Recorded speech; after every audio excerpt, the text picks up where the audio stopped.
Beralih ke berita selanjutnya, Tribuners dukung UMKM di Sperinda Kota Ambon menggelar pelatihan desain kemasan.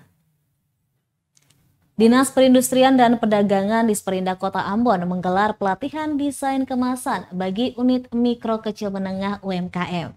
Kegiatan yang berlangsung di Hotel Grand Alvira Kota Ambon itu diikuti belasan pelaku usaha pada Kamis 22 Desember 2022. Kepala Disperinda Kota Ambon, Sirjon Slarmanat mengatakan pelatihan itu merupakan langkah awal mendukung pengembangan UMKM.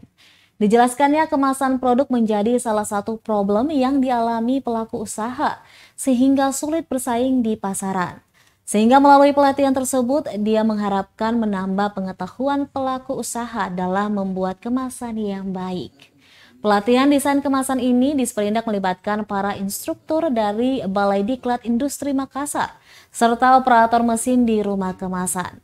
Pelatihan digelar selama 2 hari, hari pertama berfokus pada desain kemasan, dan hari berikutnya berfokus pada praktek pembuatan kemasan.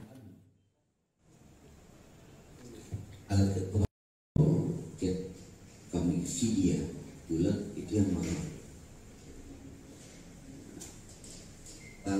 Kalau di sini untuk mengemas ya, tapi daya untuk produknya katanya. Nah mungkin itu ya, ini kan cuma. Terima kasih sudah nonton.